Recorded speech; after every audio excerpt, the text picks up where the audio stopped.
sees the ends to the means. They got me screaming out.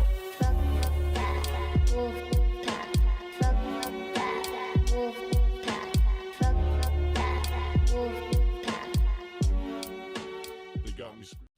Hello, and welcome to another episode of Chillin in the Wolfden.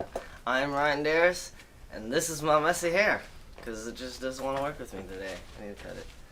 Anyways, today I brought on a guest, Alex, a.k.a. Scorpius, who you actually are finally going to be hearing on Anime v Comics. He's on Doppelganger and Anime v Comics track, so check that out. We've been working on it for a while. By the time this episode's out, the album will already be out, so you guys can just go peep that right now or after this, either or. It's on like Spotify, iTunes, YouTube, SoundCloud, Instagram, everywhere. Just look it up. But yeah, he spit some pretty hot bars on there with me. We went off. We've got some good stuff on there. Oh yeah, definitely check it out. And we've got some more coming in the works. But yeah, so quick little thing about the show. If you guys haven't seen already, it's Chillin' in the Wolfden. We normally just talk about stuff we're interested. We'll review like video games, TV shows, movies, comics, stuff like that. So with that being said, don't forget to like, subscribe, hit the notification bell, share it out with your friends, comment, and check out the links below if you guys really want to support the channel and help us grow. Now, show some love. Yeah. Now, a little overview for today.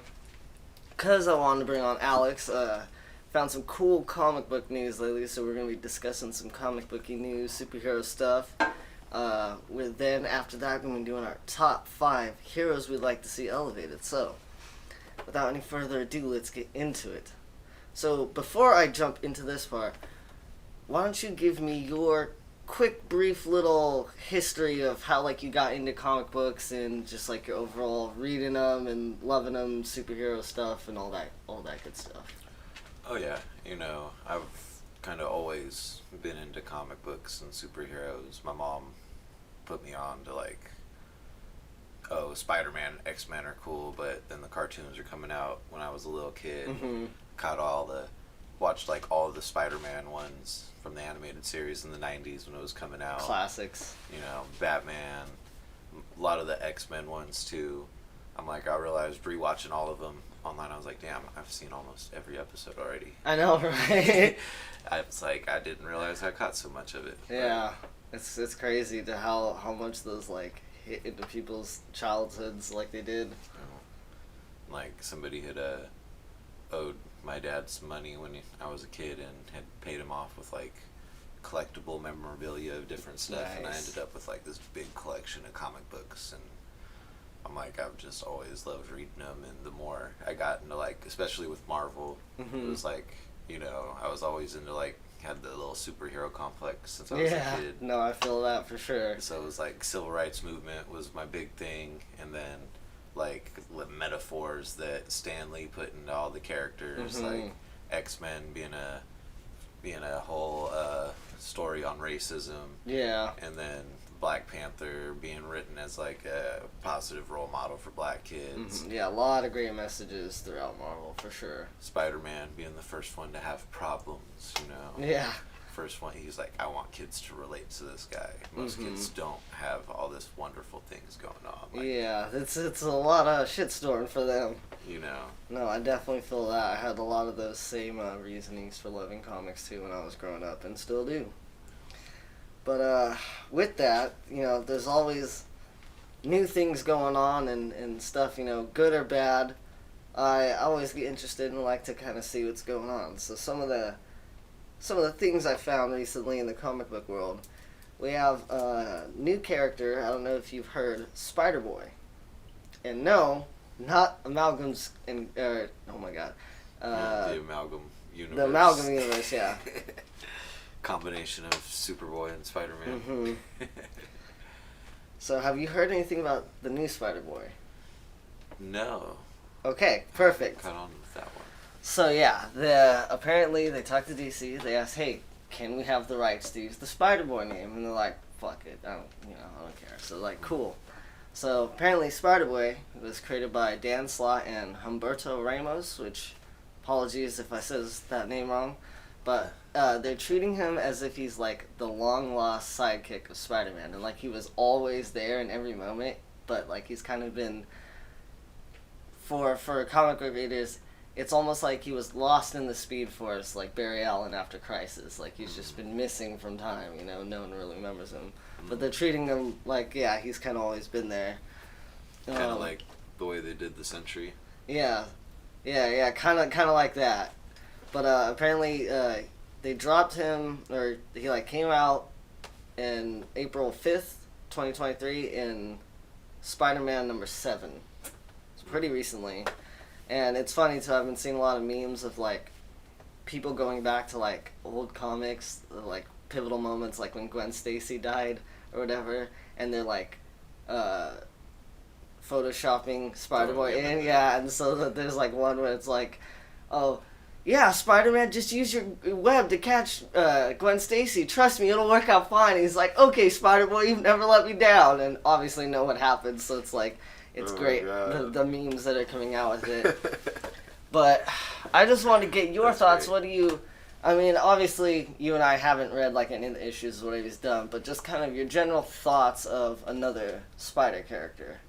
Because we do have now quite a lot of Spider characters at this point in time. Well, I mean, when you see the trailers for the Enter the Spider, or Cross the Spider-Verse Part 1, yeah, I'm like, there's an epic amount of spider people that they're featuring in there, which that looks like a phenomenal film. Yeah. But this is quite interesting because it changes the dynamic of, okay, this is another time-altered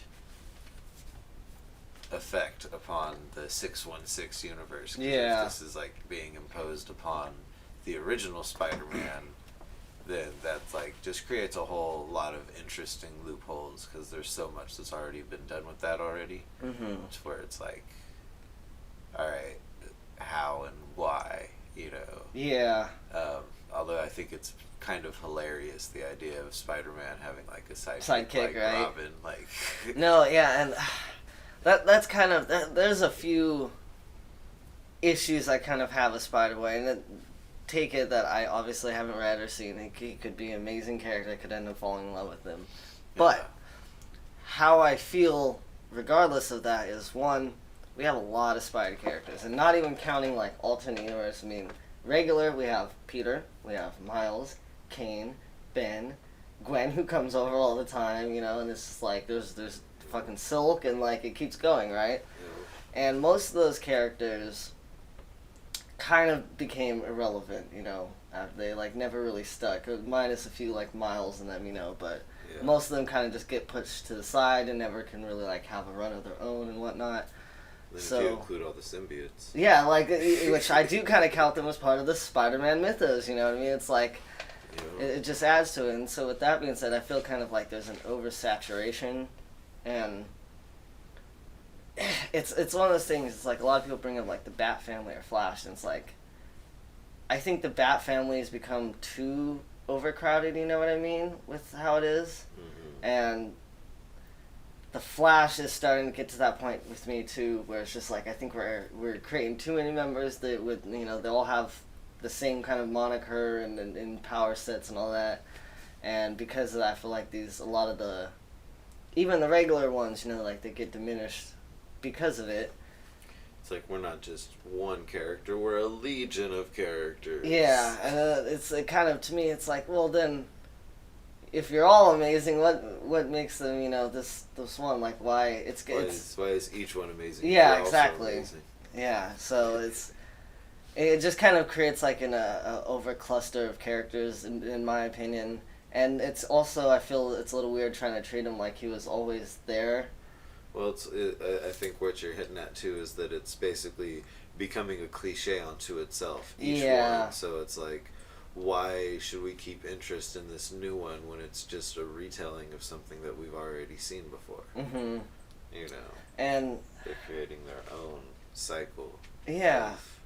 Okay, where you have now a built-in redundancy. Yeah. And it is a bit of a turnoff. Where's the originality, you know? No, yeah, that's a perfect word, redundancy, right there. And it's another point, like you brought up earlier too, is like Spider-Man having the sidekick is kind of funny. Like, when obviously Miles was first created, Peter was dead, it was in that universe, but later, they brought him into the 616 and, made him a part of the continuity, and it's like, Miles never became a sidekick to Peter, really, and I feel that kind of shows that Peter doesn't really, like, have sidekicks, you know what I mean? Like, that's not... Yeah. He might work with others from time to time, which he does a lot, but I feel like Peter's not really a sidekick kind of guy, you know what I mean? No, he's very much I'm taking on this burden because I would rather be hurt than see those I care about be hurt. Yeah. So... And it's only times of, like, pure distress where he's like, okay, now I need to call in someone for help, like, okay, but, even then, it's usually more that people show up for him rather than him calling out. Yeah, a lot of times they'll just it's out of nowhere. They're like, oh shit. Well, okay, I guess I got help. He has established relationships, and these people are gonna put it down for him because he's such a damn good person. Mm-hmm. But with him too having the sidekick, it's like one of those things where I think it also kind of takes away from the Spider-Man story because like. Spider-Man, like, at least for me, a lot of the good Spider-Man stories, it's Peter, and we're dealing with Peter, and it follows Peter, and he has, like, interactions, with his side characters' roles, and you kind of see what they're doing, but, like, a lot of that mindset is Peter's kind of alone, he's hiding the Peter and Spider identity between his two lives, you know what I mean, and I feel like having that sidekick kind of not that it would necessarily completely ruin that aspect, but it kind of takes away from that vibe of, okay, Peter's always got to do this alone, Peter's like, keeping it to himself. That's what I was thinking. It almost is a contradictory of Spider-Man's essence. Yeah, like the story aspect. He's a sacrificial type of character that puts himself before anyone. He wouldn't be allowing somebody else to be in the line of fire like that. Yeah. Yeah, so I definitely agree, and it reminds me of like Wolverine's love-hate relationship with Spider-Man. Yeah, because he finds him obnoxious and irritating, but he has a lot of respect for him. Yeah, because he regardless, he's like he can put up a fight, and he does, and if he fucking does believe in what he's doing is right, so Wolverine, something he can respect for sure. Yeah. But yeah, it's just an interesting aspect, and after thinking about it too, I'm like, man, with the Into the Spider-Verse, I do feel like this character was just created so he could try and get a paycheck into the movie, you know what I mean? Which I don't blame him, but yeah, it just feels like, why another Spider character kind of for me? But I think that's pretty much all of it. Is there anything else you want to mention before I move on?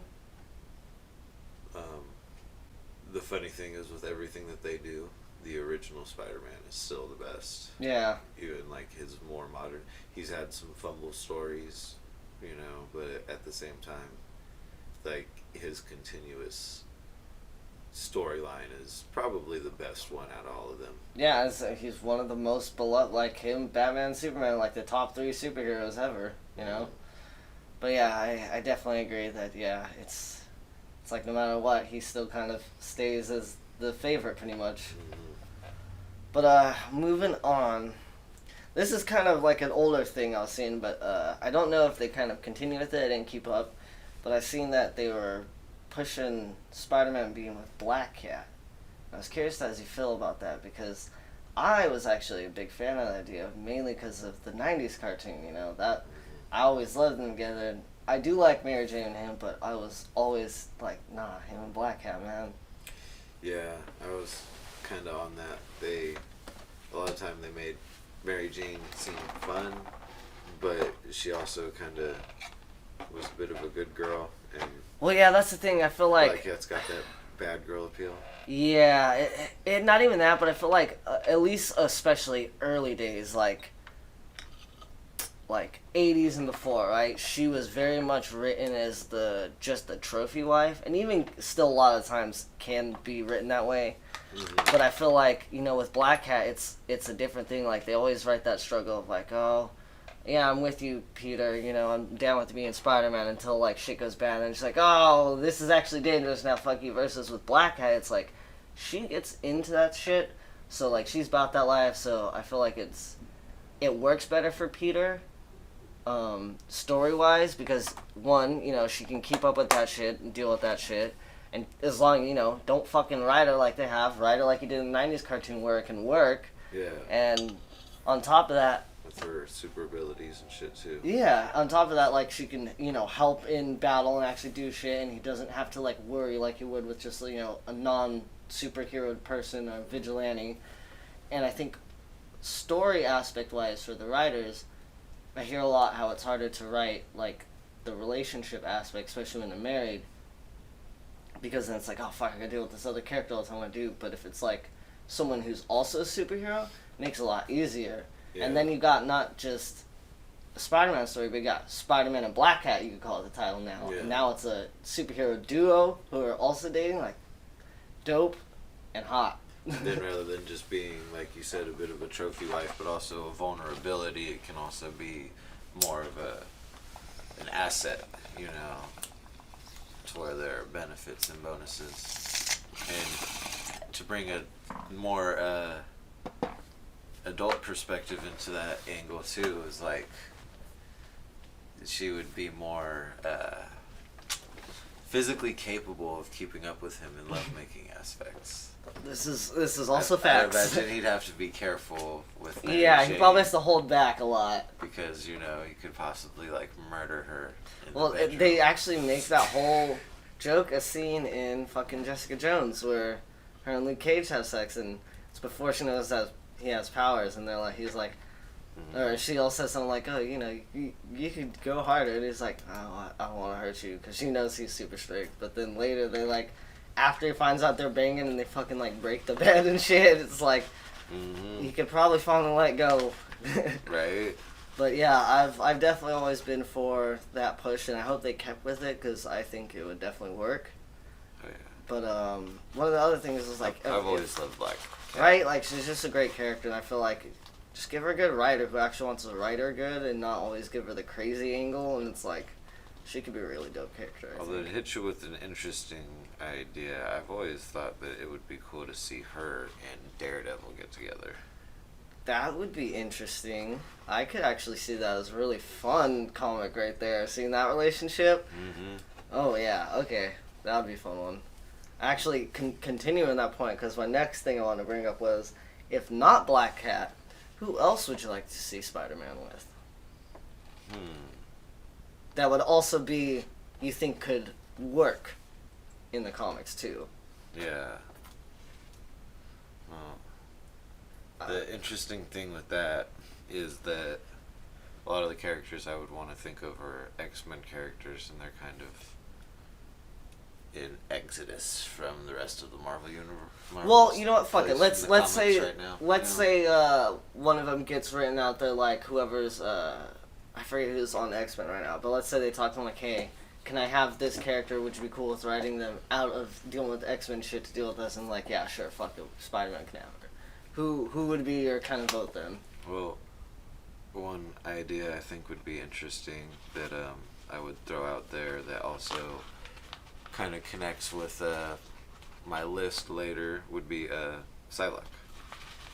Ooh, I've never thought of that, but that actually sounds like a really interesting pairing. I think they would go really well together. Especially with like her history within the X-Men and then dealing with Spider-Man shit, that would be really interesting. She's like, oh, so you're kind of like really close to Wolverine, huh? And they both have a lot of interdimensional experience and history, and I think there's a lot of really cool things they could do with those two characters being connected. That'd be kind of interesting. I'd actually be down to see something like that. Then you could even have like a fight with like him and like Archangel being jealous, but also like being crazy on like some apocalypse control drug type shit. Yeah, that'd be kind of fun. He's like all roided out, like, you stole her from me. Let me think. What would be another character I'd want to do for Spider-Man? Yeah, who would you want to pick? Who do you think? Let me see. Spitball. So, we got a lot of cool ones, Immediately come ahead, I was like, okay, what about him in like, oh my god, she is another X-Men too, but, who's the girl who is not on the, like, main team, but she gets added in? She's, like, Mystique's friend who could see the future. Do you remember her? She, like, died for a while. Destiny, yeah. I was thinking, like, him and her could be kind of interesting. That's a bit out there. Especially with how Peter's always, like, you know, especially, like, his always putting the responsibility on himself. I feel like it could make for some interesting storytelling. Him being like, you just gotta tell me the future so I could prevent this. And she's like, no, damn it, that'll ruin the future. Right? Fuck. But I think it could create some crazy storytelling moments. Yeah, I thought I came with a curveball, man. Like, that would be pretty interesting. Or It'd be a good character dynamic, but I'm like, I thought she was kind of older. is she that much older? I thought she, like, I knew she was maybe like 5 years older. Wasn't she like Rogue's mom? No, I thought they were like, I thought there was I something thought like they that. were dating. Destiny and Mystique. I thought Because they were Mystique dating. was her pretend mom, but I thought Destiny was the real one. Unless that was just like another story. And it Maybe, turned but out not I to be maybe I'm true. remembering wrong, but I could have swore they were in a relationship. I thought they That's were why like. she wanted to bring her back in recently, like Unless I'm wrong, I like thought they were inside. like close friends. They might have developed it into a I relationship might have to check later. that, but yeah, you know, yeah, let's. But I could have sworn that she was like Rogue's real mom that Mystique was like posing for, unless I'm mistaken. Well, I do Unless- remember a whole thing with That could have even been retconned and just been like a temporary thing they threw out there, yeah. just constant. Well, I do remember a thing, Mystique being someone else's mom though. One of the main X-Men members. It wasn't like Kitty, but I remember her being like someone. Nightcrawler's like real mom or something. Yeah, but there was also someone she was like adoptive. Not there was some weird story where she was like also someone's mom. I don't remember if it was like Well, that's adopted or something. And it no, wasn't the Nightcrawler thing. That's what I mean. Yeah, like Nightcrawler and Rogue called each other like Rogue, brother that's and who it was, sister. yes, Yeah, Rogue, that's okay. what I'm saying. Yeah, Sorry, I just heard the Nightcrawler. yeah. They were calling each other brother and sister. So that's what I'm saying is Mystique posed as her mother throughout her childhood, and it had been. I thought the story was that she had a close friend, and it turned out to be Destiny that was the real mother. Oh, maybe. You know what? I'd have to check that back up because I don't remember. God, so much history in comics. Yeah. Um, It's just part of why Rogue's such an interesting character, raised by Mystique and put on to be a villain and stole the powers from Captain Marvel and went crazy. Yeah. How old is Because another one I was thinking of. What about bringing the Ultimate Universe idea back and have him get with Kitty? But I was trying to think, is she? Because I know she's young. Like the age difference was different. Ultimate, like they put them at the same age, but I think Peter's actually a little bit older. But I don't think he's like crazy older. Because I know No. she's leading like teams and shit, and she's like one of the Well, I mean, older Spider-Man members. was in high school, like 16 years old in the original comic books. Yeah. And Kitty didn't come out too long after, so like their age span should be within like 5 years. That's what I'm. Okay, that's what I was thinking. So I was like, that could be cool, especially because like the 616 Kitty is very different than the Ultimate Kitty, and I feel like Yeah. that relationship could actually work. Versus She- how Ultimate she was very like jealous and stuff. She might have came out like a decade after or whatever in the comic books, but that's not how the age progresses. Yeah, and in the especially with story. how it's progressed, I think she's now only like within that like 5-year range probably. Yeah. Because I think Peter's probably what He he's might like, have been going to high, like possibly going to college when she came out, but I don't even think that. I think he was still in high school, like graduating yeah. senior year. 'Cause I wanna and she say would've right been, now- like, freshman age. I type want to shit. say right now when they write Peter, they typically write him as like he's 28. I think is where they set him around. And I want to say Kitty, they put her maybe like 23 or 24. Yeah. So I'm like, she's definitely like past college age. yeah, they're definitely close enough in age where it's like it's not weird or nothing. Mm-hmm. And I think especially like that with that kitty, you know, she's not as. I mean, she's led X-Men teams and shit. You know. Oh she's yeah, a fully very capable. matured character. Oh yeah, no, especially now they're writing it like she's leading the teams and shit. You know, teaching and all that. Yep. And yeah, like I said, I think just this kitty with like less jealousy and all that definitely could be a relationship that actually has potential and works. Yeah, nah, definitely. She's always been a favorite one. But yeah, let us know your guys' thoughts. Who do you like, Spider-Man and Black Cat? And if not, who else would you want to see him with? Not an X-Men, or do you like some of the X-Men ideas here? A good question is, who wouldn't you want to see him with? I mean, he'd be awesome with Jubilee.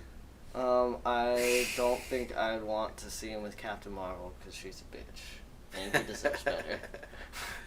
Yeah. I could see him with Spider-Woman. Or Stark now because the MCU cemented the father figure role too much. But anyways, next topic I want to get into here. How far familiar are you with what's happened to Wally West in the last like 15 years? I was doing some reading up on it recently, but if you refresh me on points. Right.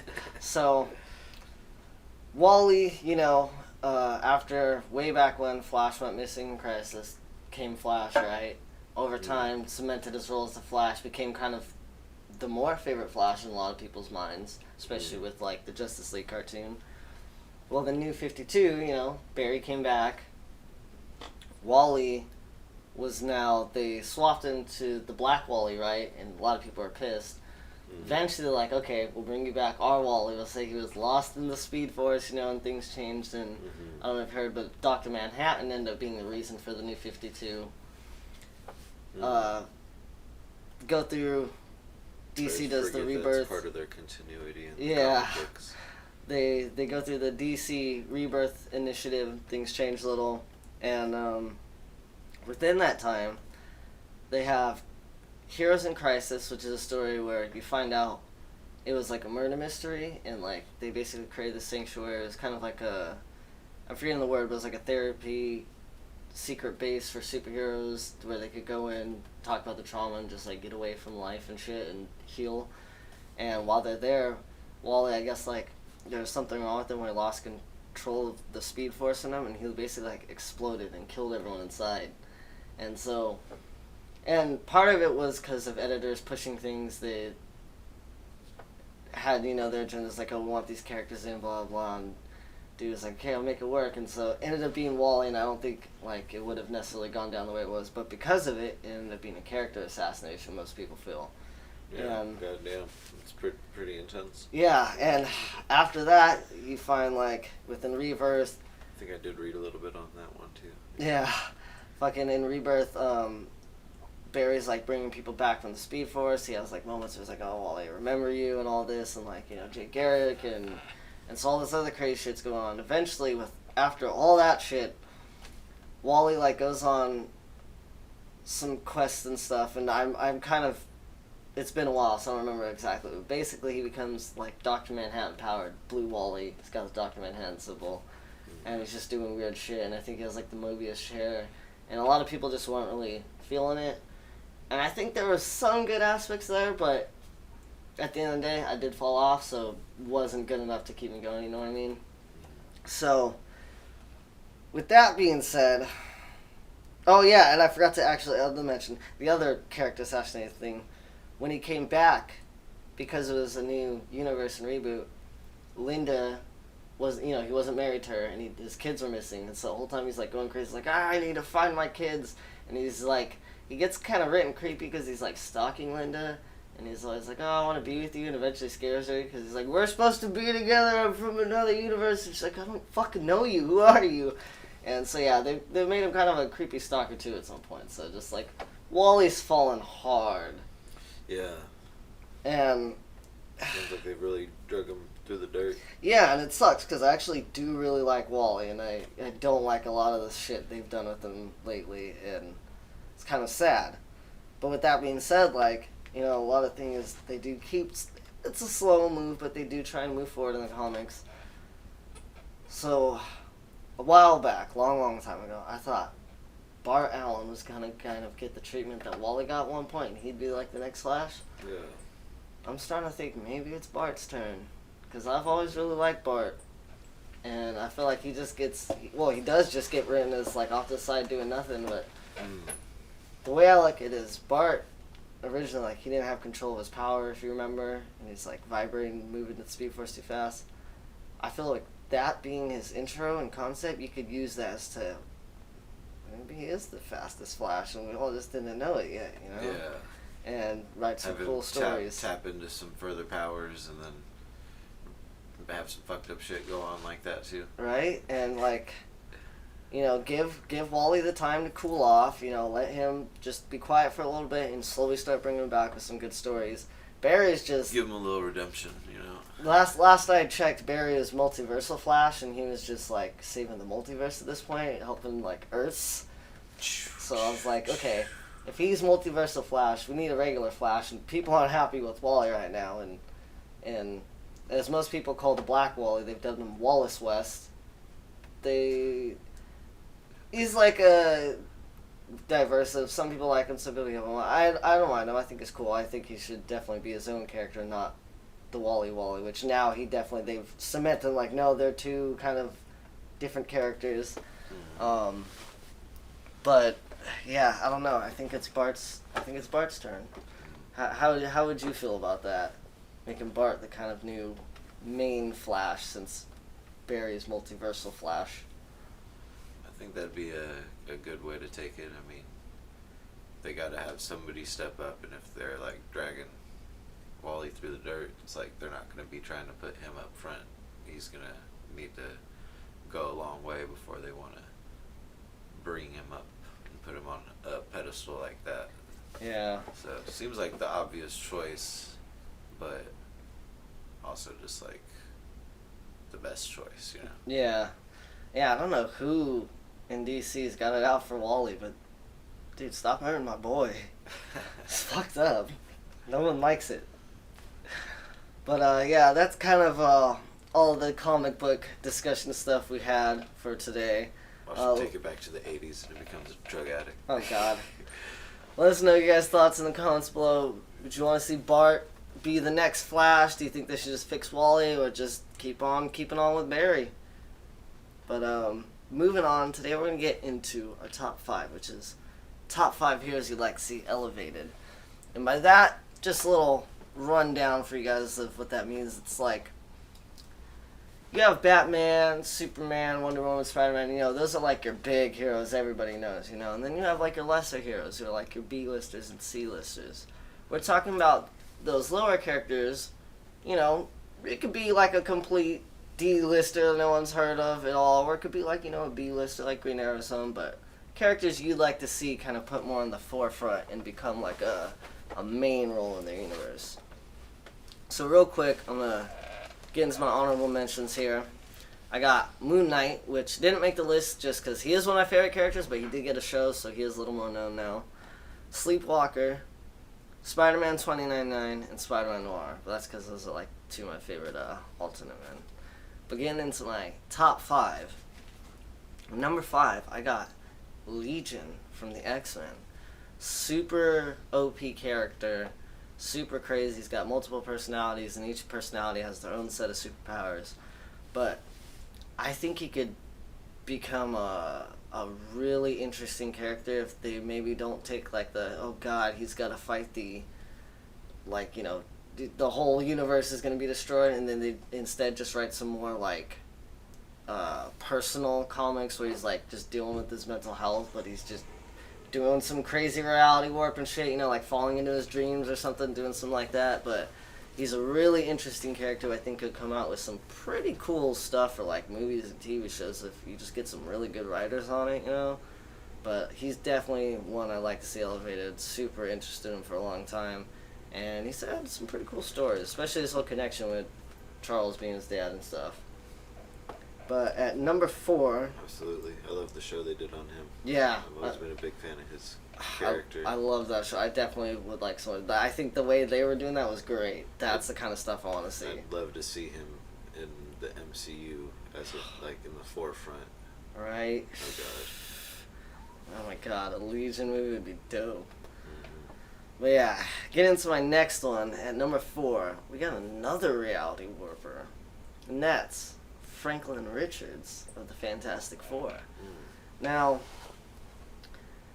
once again, super OP character, but I think if you write him in the right ways, don't go for the crazy bombastic story all necessarily. Like, do that if you're doing movies, that would be the trilogy movie, at the very end.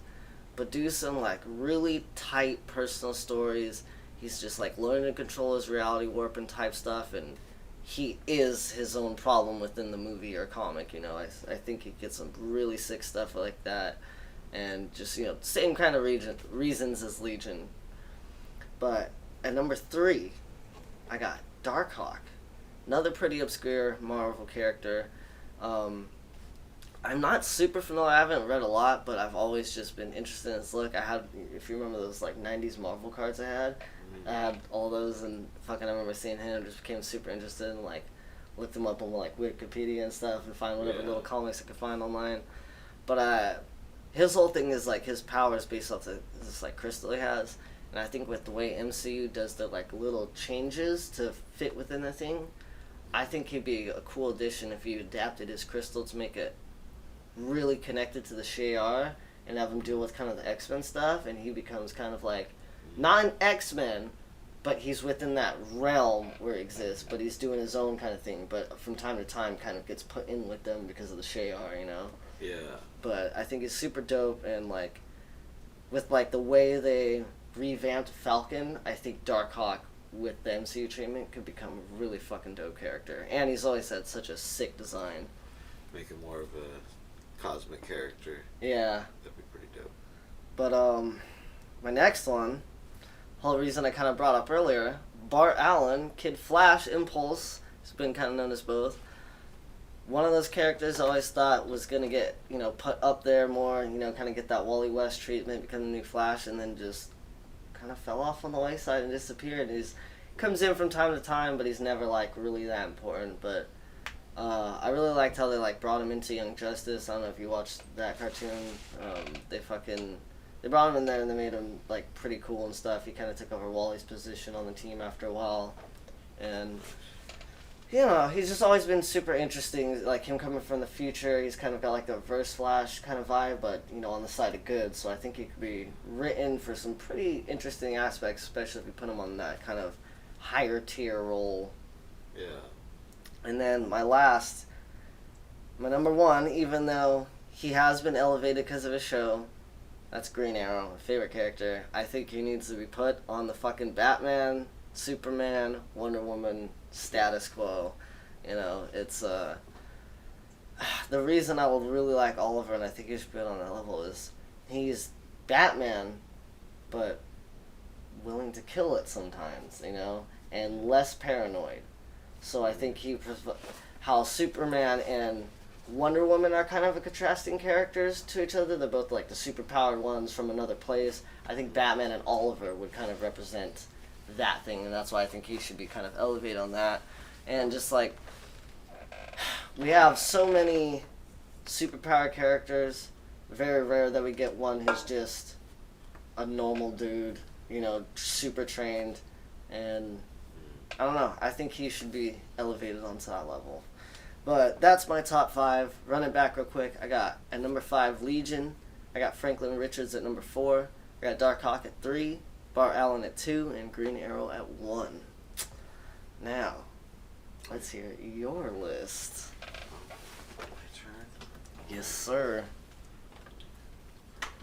Oh, I'm excited for this. I've been curious to hear what you got.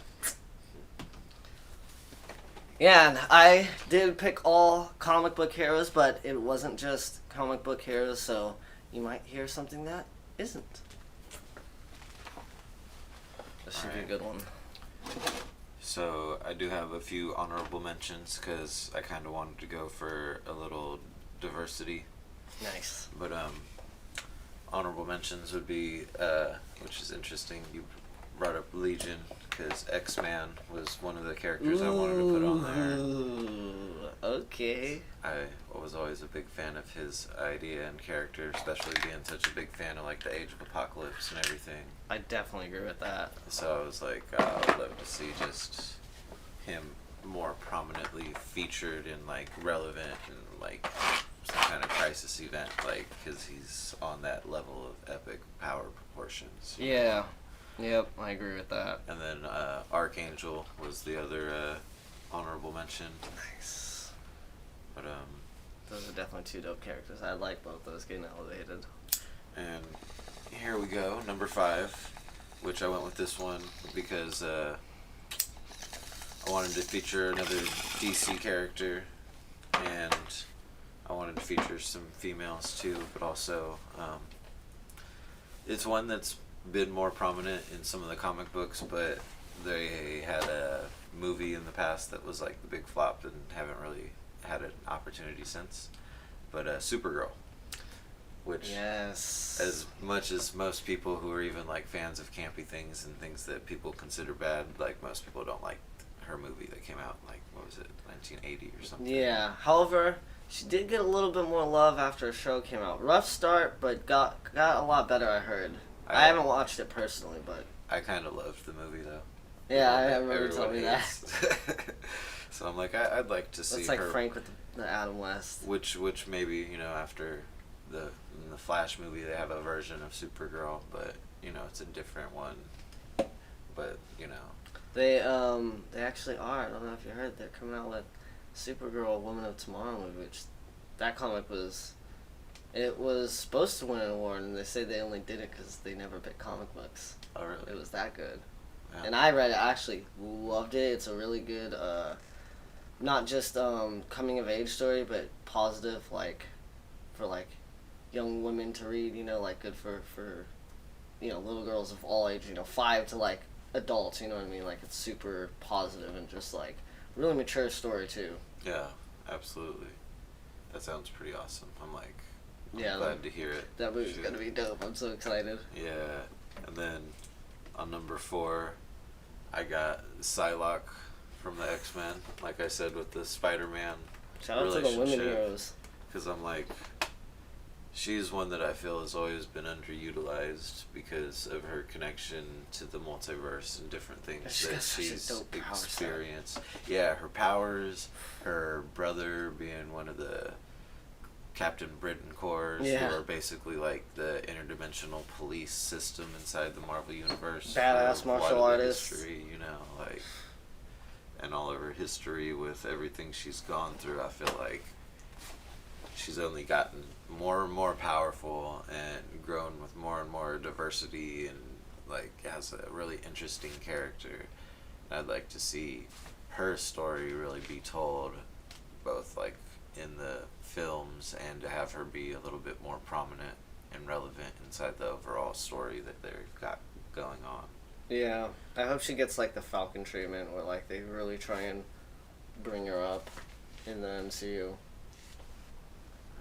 Absolutely. And then at number 3, I've got Jinx Ooh.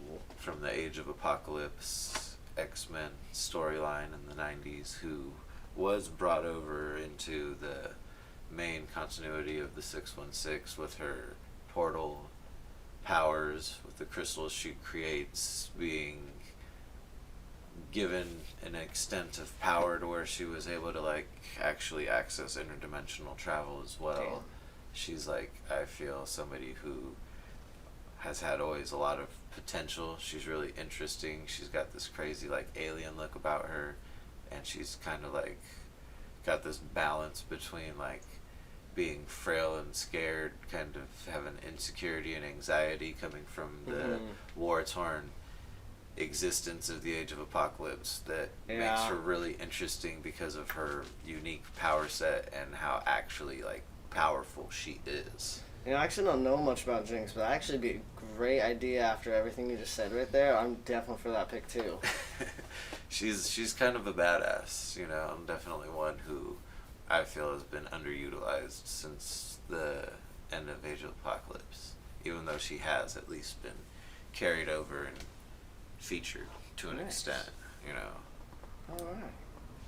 And number 2, I'd like to see Nightwing elevated up, brought up more onto like the status of the big films, and like given like a real badass like fucking feature inside one of these blockbusters that they've been producing. For real, you know, straight up. he's always been one of my favorite characters, and like from even if they just started off with like some Robin shit and then grow him into the Nightwing he becomes, you know, just like that's one. And it's funny because I know since like what was it, the Joel Shoemaker and fucking the two Batman Forever. The ones we never speak of. Batman Forever and Batman and Robin. Hey, I'm a big camp fan. Yeah, I know you are. I love those movies too. You know, I understand, but at the same time, I love them for what they are, and I'm like, I don't think that they were ever a reason to keep away from Robin. Well, I really wanted to see Tim Burton's Robin. Okay, yeah, I did too, actually. 2 things with that. One, my hopes and thoughts are one of the projects that James Gunn has an idea for, like, DC is a Nightwing movie. It's like, well, you know, one of the things, like, you know, they're working on but aren't, you know, put out in the public yet, because, you know, they only tell you so much of the things they're going to do at a time. But I feel a Nightwing movie coming. Well, the Batman movie they were talking about having in development didn't have something to do with the relationship with, like, an older Batman and a young Robin, like his son. Yeah, and well, that was my next point. It would make sense. Like, we were talking about that before, I think. Like, I would really... That would be amazing if they also developed a fucking Nightwing movie, or even, like, a Teen Titan full-on movie, you know? Yeah, and, yeah, that's what I'm thinking, because, like, they're having Damian Wayne be the Robin, so it's like, well, I doubt James Gunn is going to say none of the other Robins exist, so that the only logical step is there's a Nightwing movie, and it'll be flashbacks, we'll see him as Robin. Yeah. So, but with that, even more... Just be something referenced to in dialogue. For the Schumacher things, I do have some sad news to tell you. They are no longer in continuity because of the Flash movie. When Michael Keaton comes back, they're gonna say those movies didn't happen. Well, they'd be a different universe too.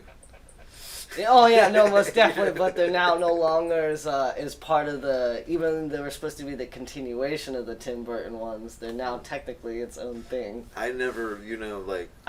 Most people don't. I didn't associate Most people don't. When it comes so to different. when it came to canon and continuity, I thought of them as kind of being their own telling, you know. Most people do. That's the funny thing is most people are like, wait, there's supposed to be a continuation. It's like, yeah. You just switched Batman's a couple times. Harvey Dent went from black to white. I mean, Batman Forever is very, very, very, very loosely based on a Tim Burton script. Yeah. No. Yeah. It's... Well, yeah. I mean, it's because Tim didn't have a script for him, so it's like, okay, can we at least get some notes here? They tried to capture the essence of the Tim Burton films too, I feel like, in Forever. I watched it recently, so it's interesting we got on this topic. But fucking... Oh, I missed. Yeah. But what's hilarious is thinking about it now, they used a lot of, like, references so directly to where it was, like, cartoony and cliche and campy to a level of excess, whereas Tim Burton utilized it in a way to make it almost like kitsch and like to bring out a certain type of flair and flavor and to make it have a certain tone about it, but it still also felt like real. Yeah. You know. I feel you. And they totally lost that aspect. And I just saw them totally like recreating scenes from the other movies. Yeah. But doing it in like a really, really childlike idea to recreate it, you know. I definitely agree. Like, this is how a little kid saw that scene. Yeah. But was that your number 1?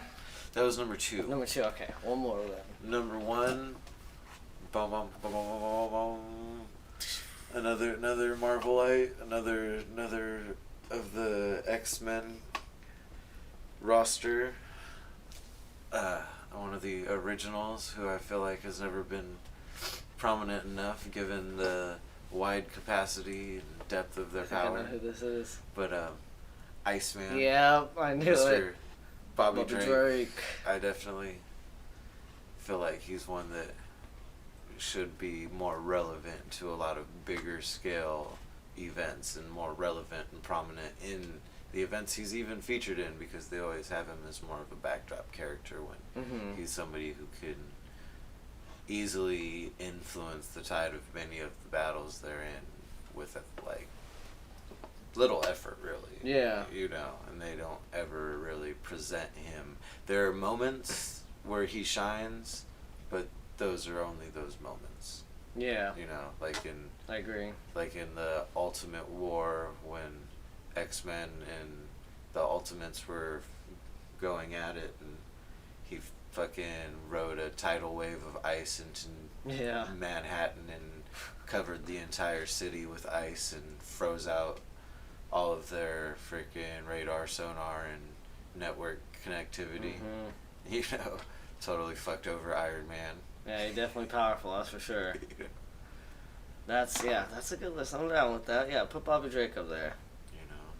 But real quick, run us back through that list one more time. So, to recap, at number 5 we had Supergirl. Number 4, Psylocke. Number 3, Jinx. Number 2, Nightwing. Number 1, Iceman. Solid list. I like it. Well, that is it for today, guys. Let us know your thoughts in the comments. Who would you like to see put up there and elevated? Don't forget to like, subscribe, hit the notification bell, share it around, and check the links below if you really want to support the channel. Thanks for being here today, Alex, Scorpius. Appreciate you, my man. The late night show. Big Boy Ninja. Hey. But that's it, my man. We'll see you next time. Peace.